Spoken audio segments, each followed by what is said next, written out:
Good afternoon, and we are in the panel Prospects and Perspectives on Egypt.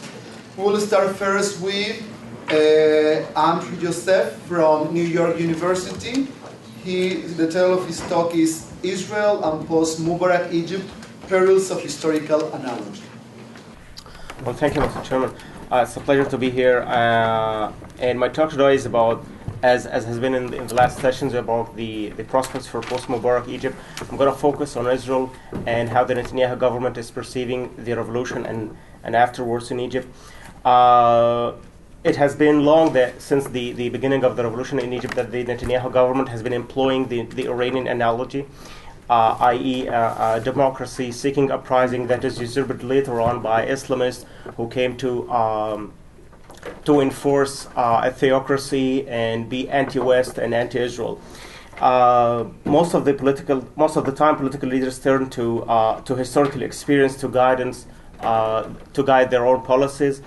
And in this case, historical analogy involves the use of previous events to provide a range of imaginable solutions that would allow detecting patterns and causal links.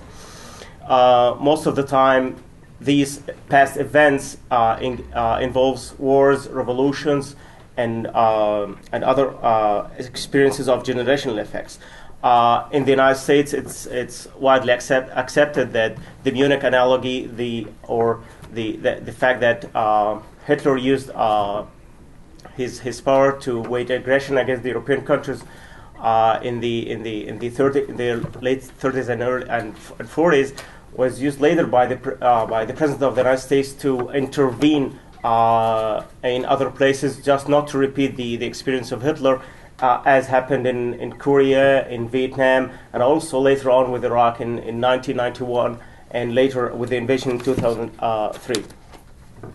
As for the Iranian analogy used by Netanyahu, he has referred repeatedly in his statements and communications to a situation in which the revolution in Egypt, the post-Mubarak era, would turn into another Iran. And I have some quotes from his speeches. First, it was in January 31st in 2011, and he's saying, I quote, "In a state of chaos, an organized Islamist element can take over countries. It happened in Iran." Later on, in his speech in March to the European Friends of Israel, he again highlighted the similarity between the two revolutions, and I quote, "We know of many examples of anti-democratic forces that co-opted the people's genuine desire for liberty and instead established brutal regime that snuffed out liberty, just crushed all human rights into the dust. This happened in our region in 1979. The Iranian people's hopes for a new democratic dawn turned into the darkness of 30 years of brutal oppression," end quote. And Netanyahu's views have been repeated also by his government ministers, his national security advisor, Yaakov Amidor, and others. However, when the Mubarak fall did not lead to Islamist replacement, but rather the Supreme Council of the Armed Forces, or SCAF, took over, still Netanyahu remained persistent in his analysis of the situation in Egypt as happened in Iran. So, speaking at the opening of the Knesset session in October 2011, Netanyahu said, and I quote, "If the results of the elections in Tunisia a few days ago are anything to go by, we will probably see the rise of other governments with a dominant Islamist component," end quote. Again, in his 40th signature speech in November 23rd, Netanyahu reiterated his position, saying that, I quote, "Chances are that an Islamist wave will wash over the Arab countries, an anti-West, anti-liberal, anti-Israel, and ultimately an anti-democratic wave would persist," adding, "I will not ignore history." So in terms of the effect of this perception on Netanyahu's beliefs, I think he has been drawing two main lessons from the Iranian Revolution. The first is that Israel can do nothing about the direction or the development of the uprising. It is rather the United States that can intervene and make a difference. And the second lesson is that Islamist governments are by definition aggressive and would join the enemy camp, as happened in the Iran area. So when the Netanyahu government approach failed to convince the Obama administration to come and save Mubarak from the problem that he had during the revolution, the Israeli government moved into following two main policies, and I call here the effect of the analogy. The first one was strengthening Israeli deterrence. This is not news for Israel to talk about the threats that it has been facing, but what grows out of the second lesson, that is that Islamist groups will be necessarily aggressive, is the perception of a lack of commitment, credibility by the United States that fails to come to its allies' help in the time of the future. In this vein, the betrayal of Mubarak and Gaddafi by the Obama administration conveys a message of U.S. unreliability to its allies and foes alike. Therefore, Israel had to spend more on the defense spending and ask for additional aid from the United States. Therefore, the Minister of Defense, Ehud Barak, built on his previous efforts and signaled that Israel might seek an additional $20 billion of U.S. military assistance to help it manage potential threats stemming from the upheavals in the Arab world. Also, despite the previous Knesset resolutions not to increase the defense budget, what happened later on and what's happening now is a debate inside Israel whether or not to increase the defense budget, and most probably those arguing for an increased defense budget will prevail. On the other hand, as best explained by Netanyahu in his speech to the Congress in May, he has been following a policy of no concessions to the Palestinians, arguing that at this time of crisis, Israel can make no concessions simply because he's arguing if Israel makes the needed concession for a peace agreement with the Palestinians, what would happen later if the Hamas government took over control of the West Bank and initiate a new conflict with Israel? He's saying no return to the 1967 borders. Here is requiring Palestinian recognition of Israel as the national home of the Jewish people, an indefinite Israeli military presence in the Jordan Valley, and the long-term interim agreement leaving the core disputed issues to the future permanent agreement. The thing is that these policies will stay long for Israel, as long as the Arab Spring itself, but particularly for Egypt, doesn't come to an end. These policies would probably continue until further notice. What I'm trying to say here is to show that this is a misplaced history in comparing between Iran and Egypt. Most of the literature has been focusing on that Egypt is a Sunni country. It doesn't have the same religious institution in the Shiite Islam, that Egypt revolution did not have a leader like the Khomeini. But I would like here to focus on two aspects that are particularly relevant to the Egyptian-Israeli peace. The first thing is that unlike Iran, where the imperial armed forces collapsed during the revolution, either while fighting against the revolutionary forces or suffered from defections during it, and eventually it declared neutrality between the Shah and his opposition. The Egyptian armed forces not only did not engage in any fighting against the revolutionaries during the uprising, but also it took over against after the Mubarak fall, and now it's leading the country. Not only it's now leading the country, but it wishes to continue its control even from the background afterwards. The best example to this is that the military has proposed a kind of military guardianship after the introduction of the new parliament, and even after the new president, by proposing a supra-constitutional principle that would guarantee immunity for the military budget and independence in its actions and promotions. The thing here is that, as we already know, the military has been the backbone of Mubarak regime, but also the main beneficiary of the United States aid. The second thing I want to refer to is that it doesn't matter for Israel whether or not the Islamists reach power or not, but what eventually would matter is their position vis-a-vis the peace treaty. And in this case, we have witnessed a significant change by the Islamist parties, whether the Muslim Brotherhood or the Salafi party, towards accommodation with Israel. Unlike the previous years, they have shown that they would actually keep the peace process. The Salafi Noor party gave an interview to the IDF radio station, committing themselves to the peace treaty with Israel, but if not for the normalization process as well. What I want to refer as my last point is what are the lessons and non-lessons for Israel vis-a-vis the Egyptian revolution.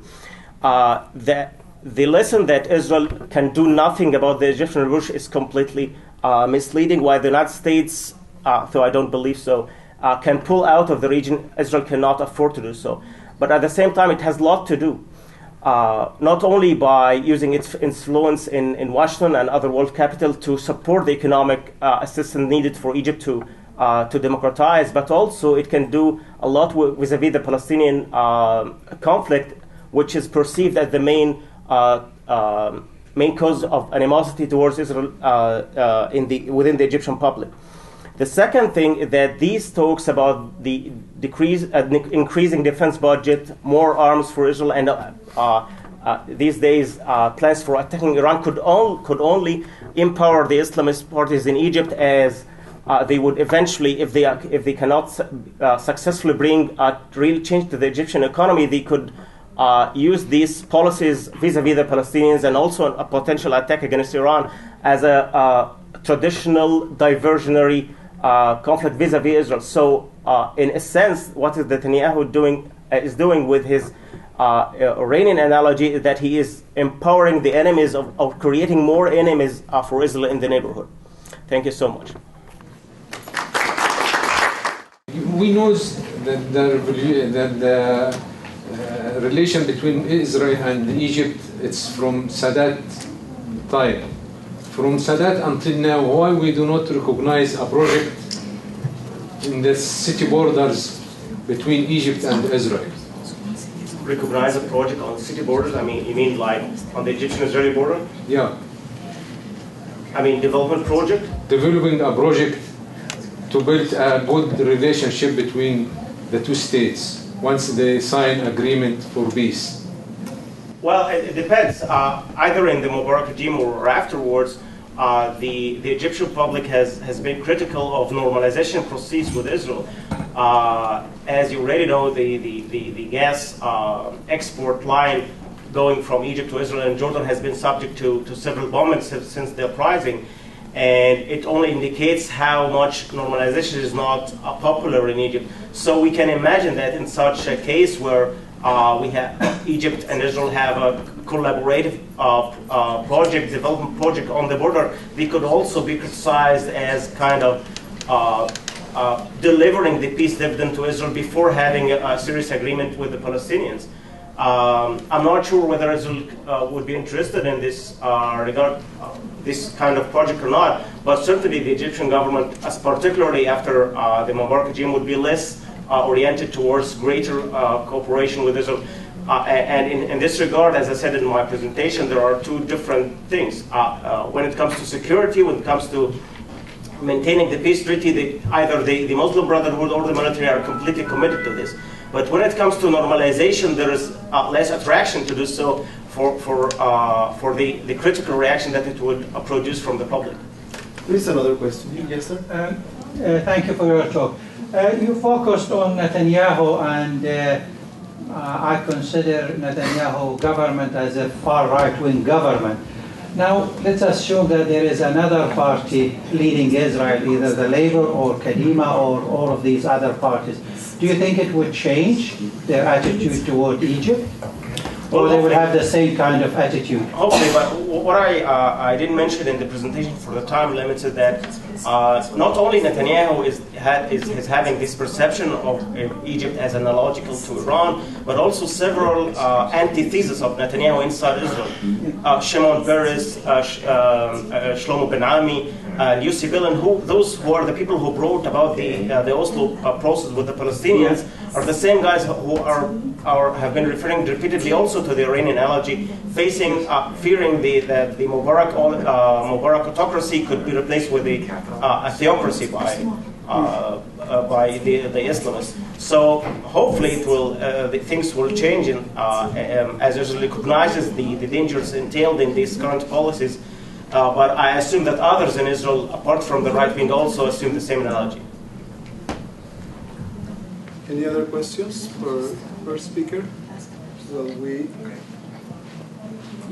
I have another question. Yes, since we are dealing with technology. You mentioned that the Palestinian issue is the core issue that the Israelis afraid of or use when they deal with Egypt or any other Arab country, Muslim country. To what extent this has to do really with the Palestinian issue versus the siege mentality that the Israelis developed over the last 60 years? I think when it comes to the Palestinian issue, the Netanyahu government is exploiting the scarecrow of the Muslim Brotherhood in Egypt and others, and could potentially in Syria and the Palestinian territories, to explain, to justify its current policies. The thing for them, for the Netanyahu government and his right-wing coalition, is that we can never be sure that this is not going to repeat it again in the Palestinian territories if we give up these concessions to the Palestinians. So I think it's a kind of, I don't believe that he's making it up, but he has serious concerns also with his coalition with Mr. Lieberman, for example, that an Islamist uprising a la Egypt and Tunisia and also Syria could be repeated again in the Palestinian territories, and then they will be having Hamas again in the West Bank launching rockets against Israel. Anna Newby from the Project on the Middle East Democracy. Her paper is U.S. Civil Society Assistance to Egypt, Thinking Long Term. Great, thank you. I'll apologize in advance. I'm getting over a bit of a cold, so my apologies. So I'd like to speak today about Washington's provision of assistance to civil society organizations in Egypt. Civil society assistance is something that the U.S. government has been doing in Egypt for decades, mostly through U.S. aid, but also through the Middle East Partnership Initiative and the State Department's Bureau of Democracy, Human Rights, and Labor. With the recent raids of the NGO offices in Egypt, as well as criminal indictments of employees of U.S.-based NGOs in the country, the topic of U.S. funding for NGOs in Egypt has been a hotly debated one in recent weeks and months. The U.S. and the affected NGOs have been sort of in crisis management mode, trying first to figure out who was raided and why, what was confiscated, how to get it back. Now the more urgent issue is the criminal charges being pressed against 43 NGO employees, including 19 Americans. Meanwhile, members of Congress are sending a flurry of stern letters to the Egyptian leadership with various high-level officials in Washington, essentially threatening to suspend Egypt's military aid if the situation is not resolved immediately. So amidst all of this, I'd like to try to look long-term at the challenges that the U.S. will face in assisting NGOs in Egypt in the future. The interim government in Egypt has launched a public smear campaign with the intent of vilifying pro-democracy NGOs and activists, as well as U.S. engagement with those organizations and the whole concept of civil society generally. As a result, Egyptians now deeply distrust all of those things, which will pose serious obstacles to the organic development of civil society in Egypt and to continued efforts to play a constructive role. So at this point, it's impossible to predict what the next government of Egypt will look like.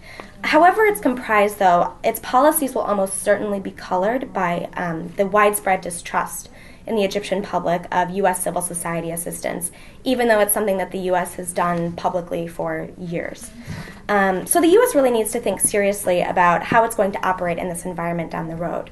Will it continue to support civil society in Egypt? I think the answer to that is almost certainly yes, in part because many Egyptians want it, because there's also a vocal constituency here in the U.S. of people who think it's important, and also because there's a highly developed infrastructure in the U.S. government to provide civil society assistance overseas. Moreover, building a healthy democracy is obviously a long-term process, and U.S. efforts need to be similarly long-term. So while more nimble and flexible entities like MEPI and DRL are best equipped to help diffuse the immediate NGO crisis brewing in Egypt today, agencies like USAID will be essential in longer-term efforts to prevent authoritarian retrenchment in the country and to sustain civil society growth during a period in which it really could make a difference.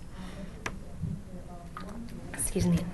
So I'll just spend a minute giving a brief overview of the environment for NGOs operating in Egypt today under the ruling Supreme Council of the Armed Forces and its interim government. Then I want to talk a bit about U.S. aid work in Egypt, since it's the single largest funder of democracy assistance in the country. Then I'll discuss some lessons learned from other cases in the world where outside civil society assistance has been met with considerable hostility from the host government. And from those cases, as well as sort of general best practices that have been gathered about civil society assistance, I'd like to think about ways that the U.S. can improve civil society assistance to NGOs in Egypt in the long run. So first, that environment for NGOs under SCAF rule. Both the de jure and de facto circumstances for NGOs in Egypt are extremely restrictive. Since 2002, associations in Egypt have been governed by a draconian law that limits the type of issues that NGOs can work on. It permits substantial state interference in board membership and internal affairs of NGOs. And it requires NGOs to receive approval from the government before using foreign funds, among other things. And in an attempt to evade these restrictions, many groups in Egypt have chosen not to register as NGOs, or they registered as other entities like civil corporations. So under Mubarak, NGOs and their activists were harassed and intimidated by state authorities, as well as arbitrarily shut down. And then when the SCAF took power, after Egypt's 2011 uprising, the environment only really worsened. Minister of Planning and International Cooperation, Faiza Abul Naga, who's a holdover from the Mubarak era, led an effort to smear the reputations of pro-democracy groups in the media and publicly investigate them for illegally accepting foreign funding. In December, the government conducted unprecedented raids of civil society offices, confiscating property and also barring foreign employees from exiting the country. And then in early 2012, the SCAF turned up the heat further, and the government issued criminal indictments against dozens of NGO employees, including American citizens. And responses in Washington have ranged from calling for restraint to threatening to suspend the $1.3 billion that Egypt receives in military aid every year, with many analysts proclaiming that this is the most serious deterioration of U.S.-Egypt relations in history, and others predicting that the damage done by the NGO investigations could really be irreparable. So just as the NGO community was targeted under Mubarak, it's been targeted under the SCAF, and really to an even more severe degree. The new government used a few changes from the U.S. side as pretense for launching the wide-ranging attacks on civil society. One was an overall increase in U.S. funding for civil society groups in the country. Another was the U.S. decision to reprogram some money in response to the revolution to help support the transition. And a third was a change in U.S. aid policy in the country. When the Obama administration first came into office, it sort of tacitly accepted the Egyptian law requiring NGOs to register with the state and seek approval for foreign funding. At the time, USAID only provided direct civil society grants to registered organizations. After the revolution, USAID reversed this practice, granting both registered and unregistered groups. So while this was welcomed by democracy advocates, the Egyptian authorities responded quite harshly. And the decision really was a positive one, in part because it helped improve U.S. credibility among democracy activists in Egypt, and because it enabled the most effective organizations to have access to USAID funding in the country. There was a 2009 audit done by USAID auditors that found that independent organizations operating in Egypt were the most effective of all aid recipients of U.S. dollars. But it was these organizations who were largely excluded by USAID policies to fund only the registered groups. And so the 2011 decision was a really important step forward in enhancing aid effectiveness in Egypt as well. So assuming that the U.S.-Egypt relationship holds up in some form, even a seriously damaged one, the U.S. will continue to want to support civil society development in Egypt. And in the long term, USAID will probably remain the best actor to do it. As a development agency, USAID administrators think in terms of months and years and can commit resources for longer periods of time. So it'll be a critical partner, USAID will be a critical partner in Egypt's long process of growing into a healthy democracy. One tricky component of U.S. aid work, though, is that programming is built on a bilateral relationship between the U.S. government and the host government. So this means that U.S. and Egyptian officials need to arrive at some sort of general agreement over what kinds of programs U.S. aid will support in Egypt. So previous periods of tension with the leadership in Egypt have shown that the relationship can withstand a considerable amount of tug and pull. While previous periods of tension may not compare completely with today's, the U.S. has pushed hard on democracy issues in the past, and it has not ruptured the relationship. So I think one thing that's important to remember here is that even though the situation and the rhetoric may take on a sort of dire tone in the short term, there are some important core interests at stake for both parties, and some pushing on democracy issues is going to be unlikely to rupture the broader relationship. It's still possible, of course, but I would say that it's unlikely. Another thing that the U.S. needs to do in the long term, but this has to start now, is improve its public messaging in Egypt.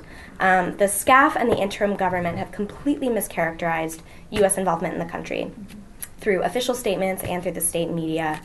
And the U.S. can and must be more transparent about what kind of funding it's providing and for what purposes. If done well, this can help mitigate public distrust. Third, assistance providers like USAID need to redouble their efforts to emphasize local ownership of projects. The more that projects are based on locally identified needs and implemented by local actors with local brand names, the more effective and credible those projects will be. Fourth, neutrality in grant making is always key. It's obviously damaging for the U.S. to pick partners in a way that demonstrates political or ideological favoritism. One way to mitigate accusations of bias is to broaden the scope of civil society organizations that the U.S. supports. The U.S. tends to support liberal, secular, professionalized NGOs, but these NGOs don't necessarily represent the bulk of Egyptians, and their activities and their rhetoric are often quite alien to average Egyptians. So I think it would really serve democracy promotion well for the U.S. to reach out to other segments of Egyptian society, including cultural associations, unions, associations, and, importantly, entities that might have a religious orientation. Lastly, the U.S. needs to use different democracy assistance tools to achieve short and long-term gains. MEPI and DRL are great for immediate support, but we can't let U.S. aid's role as a civil society supporter fall by the wayside. As I mentioned earlier, there are merits to having a development organization support civil society overseas, both because it operates on a longer-term time horizon and because it has some distance from day-to-day foreign policy concerns. So really, just in closing, I just want to stress the importance of starting some thorough strategizing now about how the U.S. is going to be supportive of civil society development in Egypt down the road, which will definitely be a rocky one. I think it's important that we don't forget the long game of democracy promotion amidst the sort of short-term crises that we're seeing today. Now, Dr. Khamis. Our next presenter, Sahar Khamis from the University of Maryland. The title of her talk is Egypt Revisited, Changes, Challenges, Threats, and Opportunities on the Revolution's First Anniversary. I'm really happy to be with you all, and my topic today is going to be about Egypt Revisited, the changes and challenges 1 year after the revolution. So basically, I'll start with giving first some idea about the causes of the Egyptian revolution. It's no secret that 30 years of dictatorship and autocratic rule under President Mubarak, amid corruption, the imposition of emergency law, faulty constitution, economic distress, with 40% of the Egyptians living under international poverty line, growing calls for constitutional, economic, political, and social reform. There were already some on-the-ground movements, such as the Kifaya movement, which means enough in Arabic. It was sending a clear message to the president. Kifaya means enough, so enough. 30 years of dictatorship and autocratic rule. Egyptian people have had enough of that. Also forging the parliamentary elections that have taken place, of course, before the 2011 revolution. The 2005 parliamentary elections were clearly a sign of forging and lack of transparency and fairness in the elections. Also, a trigger factor was a successful Tunisian revolution. We would not say it's a cause as such, but it was a trigger factor that kind of encouraged the Egyptian people to go out and to make their voices heard and to actually say to themselves, if the Tunisians can do it, then why can't we do it too? So all of these factors together kind of triggered the Egyptian revolution to take place.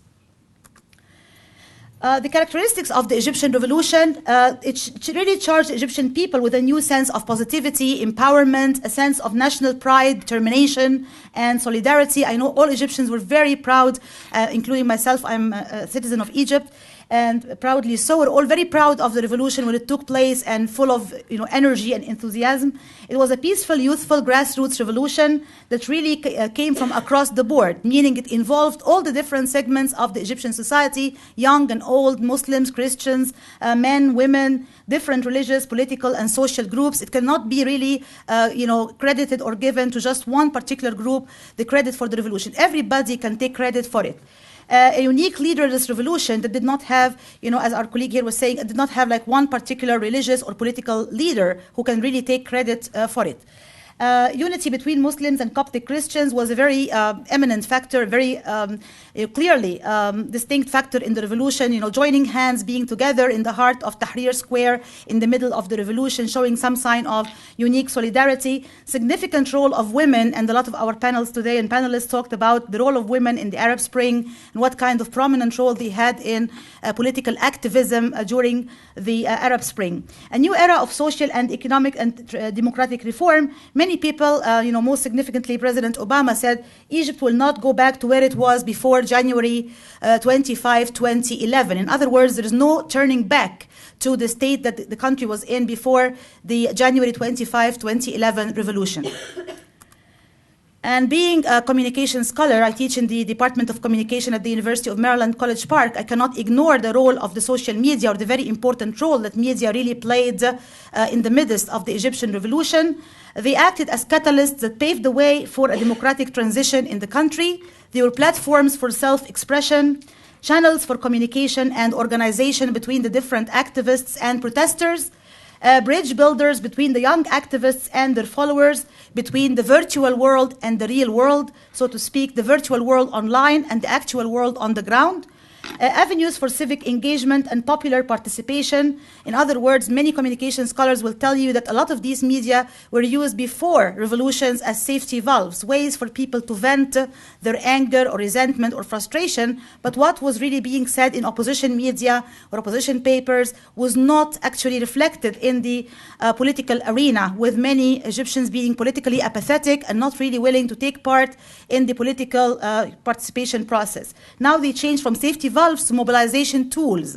They really play a role in making people more mobilized and more charged to take action on the ground. And they also became arenas for a new form of citizen journalism. For many of you who have been following the news of what has been going on in many parts of the Arab world, you see all of these, citizens sending their own, footage and their own pictures and filming of what is going on, of, killings, of, police harassment, of aggression, of violence against peaceful protesters. And all of these are being shown on international satellite channels like Al Jazeera or Al Arabiya. Then it is actually being shown to an international global audience worldwide. So what are the implications of the Egyptian revolution for the Arab world? I think there's a domino effect that resulted from this, or a ripple effect. It echoed in Libya, Yemen, Bahrain, and Syria. Some Arab rulers also started to take some steps in the direction of political reform. So, actual steps in reforming their own countries or reforming their own, rule. Arab governments cannot ignore, this is very important, the power of the Arab street or public opinion in their own countries anymore. And it's a new era of political change, empowerment, and awakening, which really started in the Arab region as a whole. The international implications, well, revisiting the US foreign policy, and we're talking in some of the panels also about this today, forging alliances with corrupt dictators who suppress their people under the claim of preserving stability is not an effective strategy, as the experience of the Arab Spring and what has happened in Egypt and now happening in Syria and what happened in Libya and so on really shows that a dictator cannot just say, it's me or the Islamic boogeyman, it's me or, they're going to eat you alive. So it does not work this way. And, there really has to be a new era of forging international relations based on a different type of understanding. Under suppression and repression, there is no true stability. There is only a boiling pot with a lid ready to pop off at any minute. And this is a quote from one of my favorite colleagues, Philip Sieb. He said this particular statement talking about what was going on in the Arab world as a prediction for what happened later on in the Arab Spring, that was really like a boiling pot ready to pop off at any minute. And it did. Also not buying into the Islamic scare or Islamophobia strategy, which legitimizes oppression as a means to curb Islamic influence. In other words, playing on Islamophobia or excessive fear from Islamists or Islamic groups. Peace and security can only be achieved through fair and equitable relations between neighbors, not through strong armies and superior weapons. Again, that's a lesson that we hope is going to be cultivated and actually applied in the region, with hopefully reaching some kind of peaceful, mutual, Israeli-Palestinian peace agreement, as we've been hoping for decades now. So all of these, I think, are very important implications on the international arena.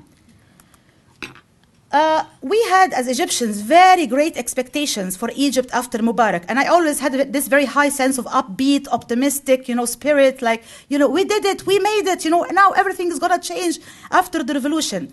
There were so many expectations that there is no turning back. The road to democratization and reform already started and will only continue to, move forward in the future.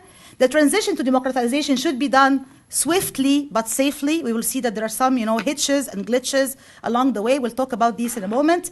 New era of civic engagement and popular participation, greater role for youth leadership, greater role for women's participation in politics, greater role for new media as mobilization tools, enhancing Egypt's leadership in the Arab world, and enhancing Egypt's leadership in an image and reputation in the international arena. All of these are expectations that Egyptians really kind of looked forward to or looked up to in the era following Mubarak. So what happened? A lot of these did not come true 1 year later, right? And here are some of the, the glitches that we're going to be talking about. So actually the changes in Egypt 1 year later, a number of things have actually changed 1 year after Mubarak or 1 year after the 2011 revolution. Not all of them, as you will see, actually proceeded or progressed in line with these very optimistic expectations that the Egyptian people had. First of all, the relationship between the army and the people became strained due to several incidents of tension. For example, the Maspero event, where there were actually a number of Coptic Christians who were attacked by the forces, by the police, and and then it was the story or the narrative was twisted to make them seem as if they were the aggressors, although this was a completely fabricated story by the media. The Qasr al-Aini, Muhammad Mahmoud street events, these are all events where there actually has been clashes between the protesters or the activists on one hand and the army forces or the police forces on the other hand. And maybe some of you have witnessed or actually saw some of the videos and the films on YouTube and stuff like that about some of the women, protesters who are being harassed or beaten up, and the campaign that has been launched by activists called Askar Kazibun, or lying officers, or liars, which has been really on the media and in YouTube and everywhere, even in the streets in Egypt, trying to expose some of the pitfalls or the wrongdoings of the SCAF, the Supreme Council of the Armed Forces. This signaled a very important shift in public opinion trends in Egypt towards SCAF, or the Supreme Council of the Armed Forces, really changing its role from the protector to the attacker. Because during the revolution itself, a lot of people were praising the army and praising, the SCAF for being the protectors, protecting the people, protecting the revolution, not siding with Mubarak at the expense of the people. 1 year later, if you walk in the streets of Egypt, this is not the image anymore. In fact, a lot of people became very critical about SCAF.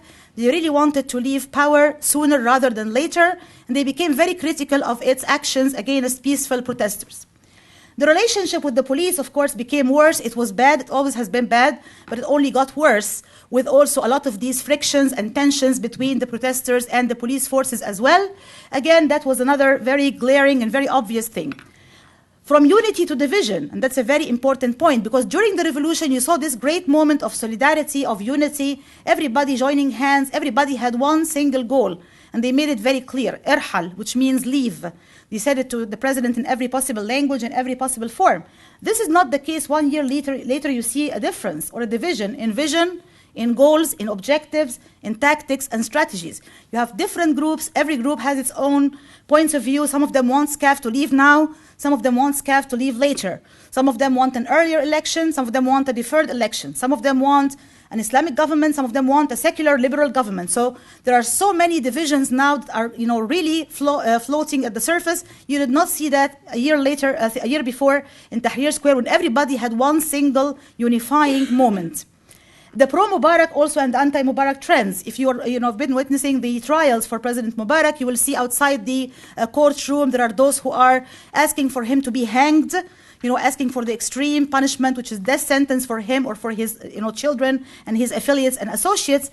And there are those who are asking for him to be released and to be considered innocent and not to be given any kind of charges because they saw him as a hero or someone who has served the country. Although the anti-Mubarak group is not representing the majority of public opinion, it does represent some points of view and some groups, and you again see this kind of division surfacing in Egypt. These changes lead to a number of, really a lot of challenges as well. There are a lot of challenges now that pose themselves. We need to rebuilding of trust between SCAF and people. This trust needs to be rebuilt once again. Rebuilding trust between the police and the people. Bridging the many divisions of opinion. In other words, coming to some kind of close agreement and some form of unity in order to bridge some of these existing gaps and differences in public opinion between the different trends and the different groups in Egyptian society. Bridging the online-offline gap. And by that, I mean you have some of the very active youthful groups, the young people in particular.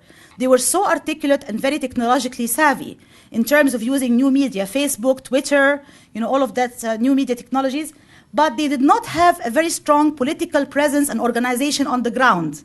While some of the Islamist groups like the Ikhwan, the Muslim Brotherhood, the Salafi Al-Nur Party, they have been organized very well on the ground for many years in the past, despite their official banning from the government. And now we need to bridge this online-offline gap. The young people, the youth, who are really, in my opinion, to be given the credit for this revolution, need to have better organization on the ground if they are to win more seats in the parliament. Because you know that 70% of the seats in parliament have been won by the Muslim Brotherhood and the Al-Nur Party, and only a small percentage, or very small percentage, was actually given to the young liberal youth who were the heart and the blood of this revolution. So the online-offline gap needs to be bridged somehow. Also, improving the country's economy. The country has suffered tremendously because of the political events, ending the imposition of the emergency law, which has been one of the main demands of the Egyptian people. They called for it and have been calling for it. And of course, the latest tensions and unrest have not helped the situation because it gave a reason or an excuse for SCAF to actually say we need to prolong the emergency law. And also having safe and fast presidential elections. This is something which is very important. Paving the way for a safer democratic transition. It has been a bumpy road for democratic transition in Egypt so far. We need to have a smoother and faster democratic transition, and restoring Egypt's regional and international role as a major player, whether in the Arab region or in the international front. As you see, only very few challenges. They're very easy, right? So on this note, I end my presentation, and thank you very much. We'll have now Mara Revkin from Atlantic Council. The title of her talk is Brewing Crisis Over Egypt's Next Constitution. Thank you. Thanks very much. My name is Mara Revkin, and I'm here to talk today about the current conflicts and debates over Egypt's developing constitution as we head toward the process of electing a constituent assembly to write this document, and also the next presidential elections anticipated sometime by the end of May. And Dr. Khamis alluded to this issue of a faulty constitution as one of the catalysts. that mobilized the uprising last year. And so what I'm going to talk about is really why this very contested process of drafting a new constitution will be such a pivotal but also very polarizing landmark in Egypt's democratic transition, and why a growing number of Egyptians are very, very concerned about the mechanism by which this drafting committee will be chosen, and the content of the document itself. So after many months, wherein the media spotlight in Egypt and internationally was heavily focused on elections, I think there is sort of an unproductive tendency, among followers of these democratic transitions to conflate elections with the realization of democracy itself. And I think there's a need to recognize that elections are, one stage in a very, messy process that all of these countries are undergoing, in which constitutional development is a very significant but often overlooked factor. So in late January, actually, on a research trip coinciding with the anniversary of the revolution, which you just evaluated, I was in Cairo for a series of interviews with judges and legal experts and lawyers.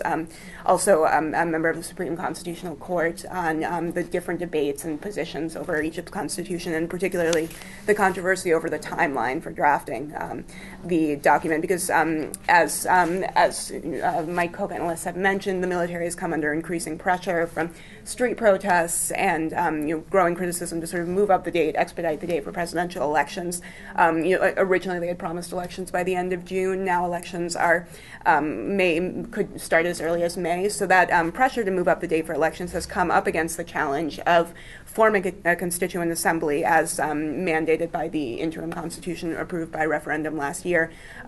So while a growing number of Egyptians really want to expedite a transfer of power to civilian rule with elections as soon as possible, there's also there's a tension between that imperative and and also the need for a sustained period of consultation and dialogue, over the constitutional process to ensure that the result is really perceived as legitimate and enjoys broad buy-in among all Egypt's political and ideological forces.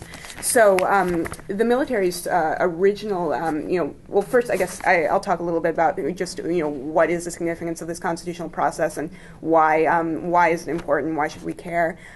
Egypt is no stranger to writing constitutions. It's had a series of very solid constitutions over the last century, but this is actually the first time that so many different political forces will have input on the document, because in the past, these constitutions have been authored by very small committees, serving the existing authoritarian rulers, and constitutions were actually a mechanism for legitimizing authoritarian rule rather than sort of expressions of popular sovereignty and documents kind of enshrining the rights of citizens, against their government and protecting rights from the government. So, drafting this new constitution is going to sort of give rise to a fundamentally different type of social contract and reconfigure the relationship between citizens and the states and the state. And it will also the stakes are incredibly high because it's going to potentially redefine the role of religion in the next political system, and also the powers of the military.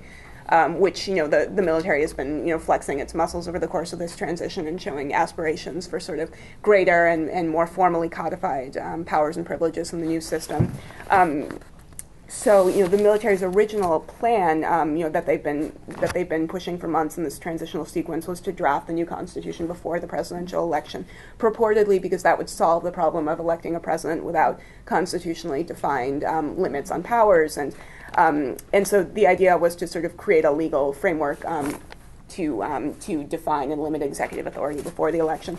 The problem, though, is, and many political forces have voiced concern with the possibility that the military would try to sort of rig the constitutional process and influence the drafting committee in order to sort of hardwire political and economic privileges for itself into the new constitution. So the danger, we're sort of in a lose-lose scenario here. This is sort of what I was this is the view that was expressed, by people from all over the spectrum in Cairo to me, that either you end up with a president elected without constitutionally defined authority, or you rush a constitution, in a very short time frame without sort of an inclusive dialogue, and with the possibility for military intervention in the process.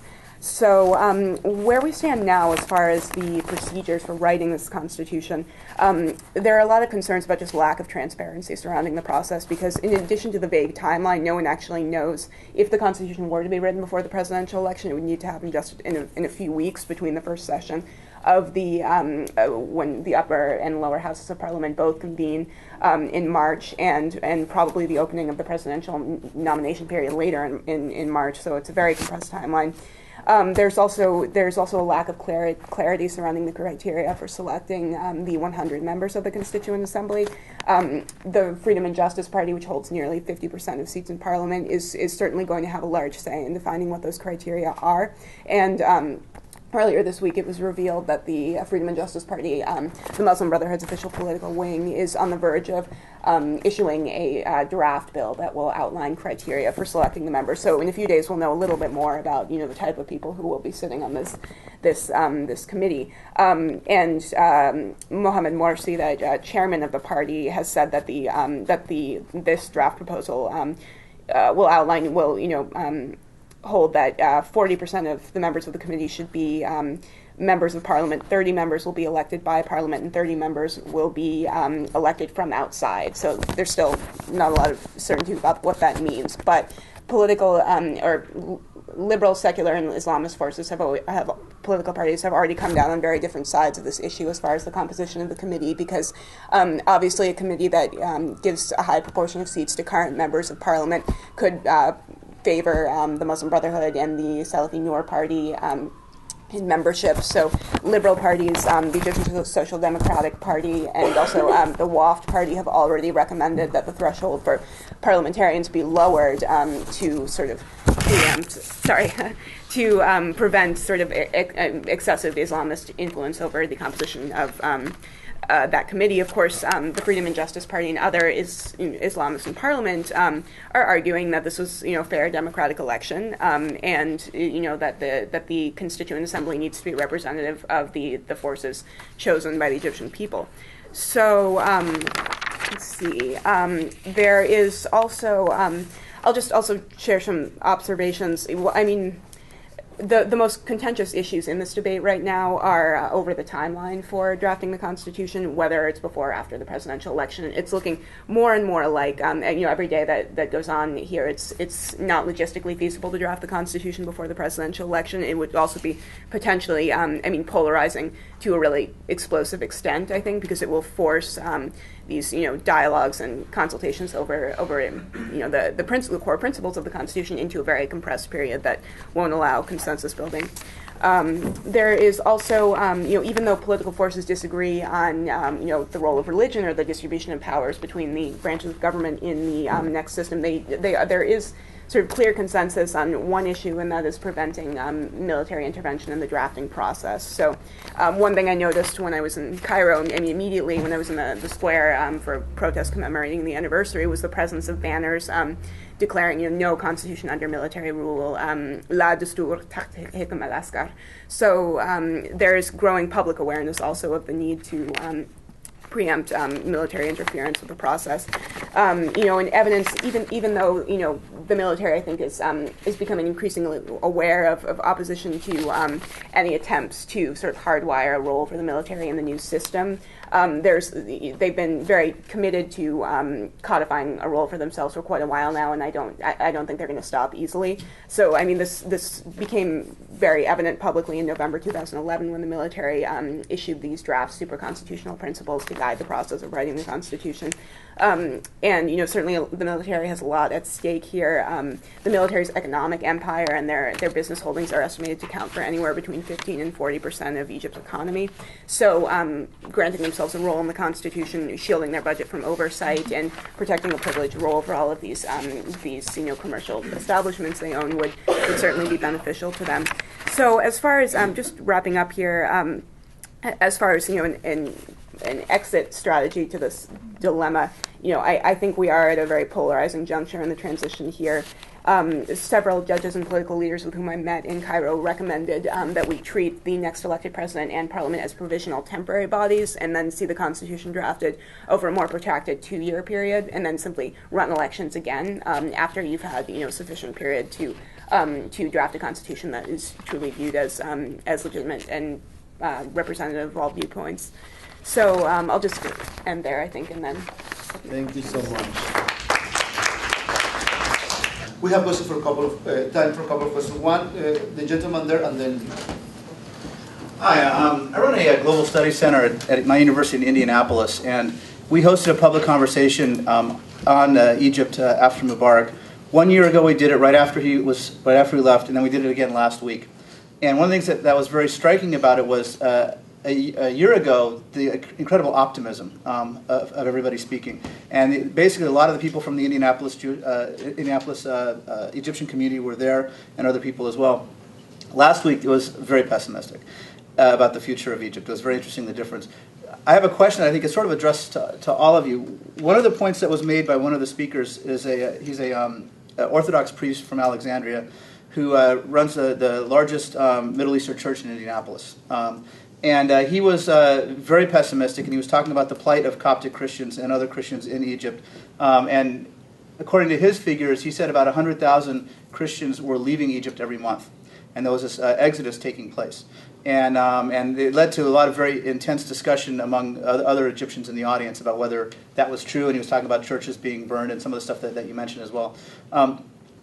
But there is clearly a sense of apprehension on the part of a lot of Christians in Egypt. And the question that I have is, first of all, how accurate do you think that is? From an NGO perspective, a democracy NGO perspective, what ought to be done to promote more tolerance? And in the Constitution as well, because if Egypt is to become democratic, one of the tenets of democracy is majority rule, but protection for minority rights. And I just sort of throw it out there. Sure. Yeah. Well, for regarding the Constitution, I mean, there has been a lot of anxiety and talk that the current article defining Islam as the principal source of legislation in Egypt's system will be amended to sort of strengthen the role of Islam in the state, and possibly provisions strengthening Sharia Islamic law.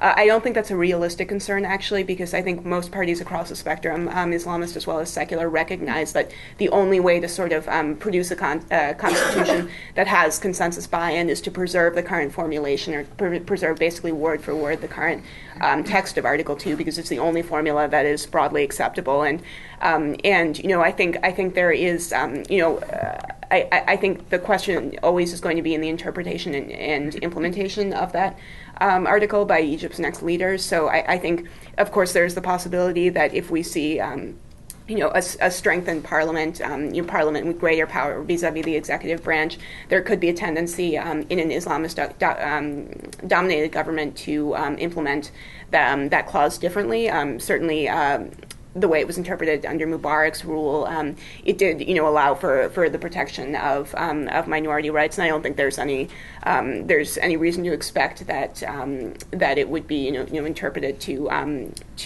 really I think basically we're going to have to wait and see, for the formation of the new government and the election of the president to know, specifically who will be in the position of interpreting that document. But I think the most likely scenario, as far as the Constitution, is that the Article 2 language will be preserved as it is currently. And I think that a lot of these, fears that were expressed, are very exaggerated fears. I think they're very blown out of proportion.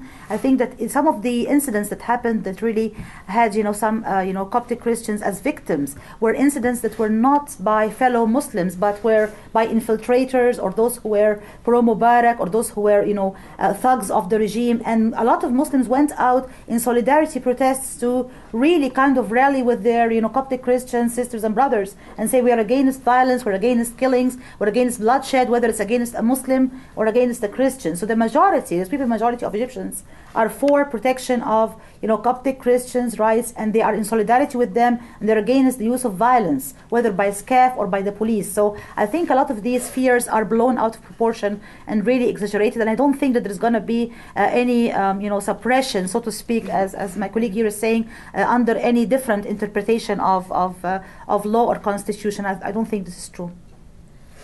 And then for, sorry if I can, I'm happy to speak to the NGO question.